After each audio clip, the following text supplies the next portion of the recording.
Hello, welcome to Vibrant Earth Seeds. Today we are going to talk about tomatoes and how wonderful they are, a little bit how to grow them, and then how to save seeds from them and why they're so wonderful. So this year, some of our best crops, the peace vine cherry has been phenomenal, one of our earliest, and just loaded. And then we have the Blue Forest, which is a cool weather adapted variety. Just awesome color and awesome flavor. And then we're super excited to get a very large tomato this year. Um, and this is a Colorado beefsteak, and which has really good flavor as well. So um, one of the best things about tomatoes is everybody knows what to do with them. So if you have an abundance of tomatoes, there's never a problem using them, figuring out a multitude of recipes. Um, and so we eat them in so many ways, and they make good things to share. And tomatoes are awesome. So as far as growing tomatoes, you can see some of them in the background here. Um, they they like to be trellised. If you can keep them up off the ground and support them a little bit, then they'll just do better. They get more light exposure. There's more air circulation, and then ultimately they ripen better when the sun can hit the fruit themselves. And if they're not touching the ground, then they tend to stay better too, and they're better for eating. So as far as seed saving, you wait till the tomato is like deliciously ripe. Really, it's starting to get, um, it's getting its full redness or yellow. Depending on um, the full maturity of the variety. And then usually there's a softness to it, and they can even go beyond the ripeness that you would pick to eat. And so that makes it really easy because you can, if they go a little past, then you can just save seeds from them. And then oftentimes you can eat a fair amount of it and save seeds from them too. So you can have your tomatoes and eat them too. So yeah, we can show you a little bit, some of the ways of seed saving here. Um, we'll just pick this Blue Forest, just incredible kind of black purpley color, and then it blushes to this red and has a little star pattern on the top where the sun hits those little leaf petals on the top. So you want to cut the tomato open, and then with a spoon sometimes, or just with your fingers, or just squeezing.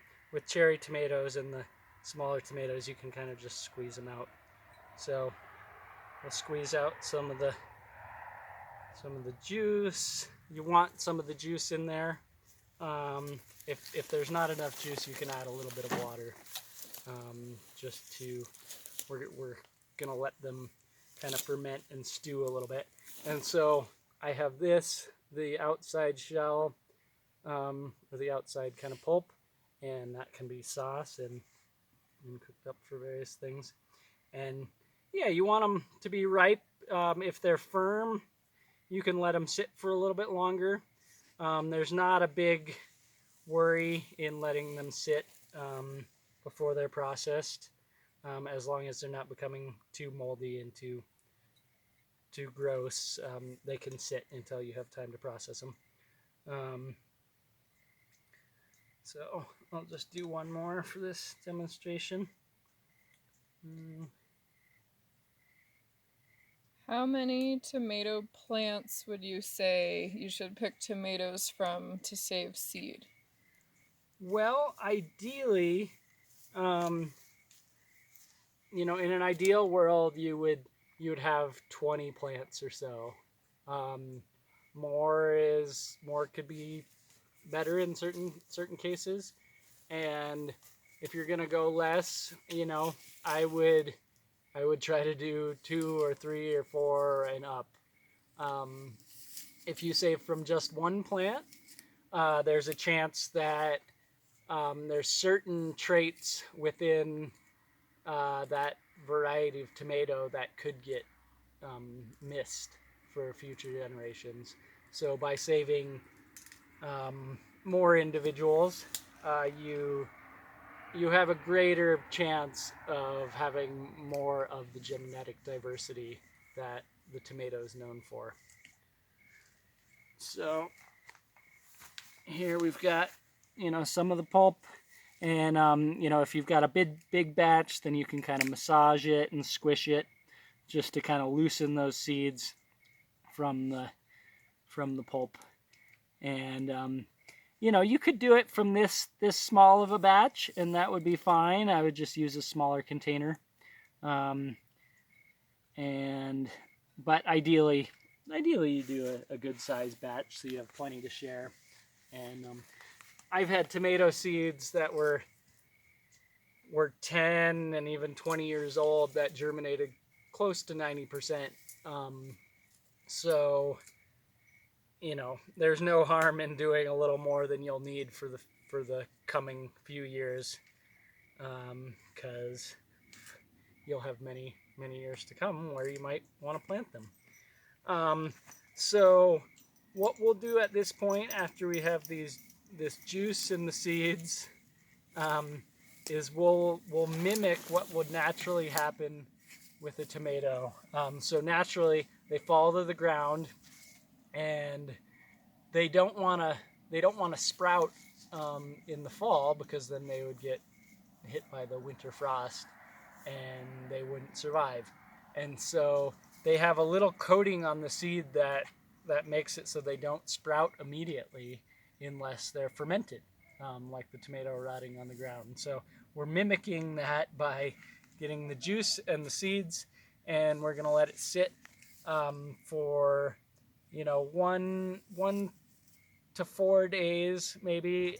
If it's frothy and there's a little layer of mold on top, that's a good sign. It should start to ferment a little bit.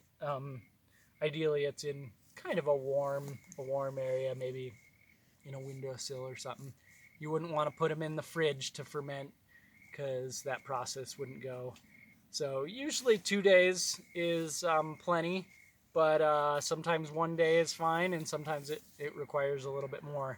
How you can tell that they're ready is that little sac, you're not going to be able to see it in this image, but there's a little sac right around the seed that's kind of gooey, and that's going to kind of melt away in the fermentation process. So you can take one out and screen it a little bit to see if it's ready. And so let's just pretend this is sat for a few days, and we've seen active bubbling. We can mix it each day. A couple times a day would be helpful, but maybe not necessary, but helps to mix it a little bit. So after a few days, we're going to add some water to it. And it's going to be more dramatic once the fermentation process is taken. But you can see the tomato seeds are at the bottom. It's probably hard to see. They've sunk to the bottom. And I can just pour the water out the top. So you pour the water in, wait 10 seconds or so, and just watching to make sure the seeds sink down, and then you pour it off. And you want to pour it into something just in case you mess up and you pour seeds in there, that you can come back and do it again. So a bunch of the pulp's gone off. It's mostly seeds, and we can do that again. And once again, it's going to be a lot more dramatic. once the fermentation process takes place, because all the pulp kind of dissolves and separates from the seeds. And so you pretty much just get seeds, but I'm getting more pulp each time I do that, and you can do it a number of times. For a home garden and whatnot, it's not a big deal if there's a little bit of pulp stuck in the seeds. In the drying process, that pulp will still dry, and it won't be a problem for preserving the seeds. So as you can see, hopefully, we've basically got mostly seeds and just a tiny bit of pulp, and then we will pour that into a mesh bag or some kind of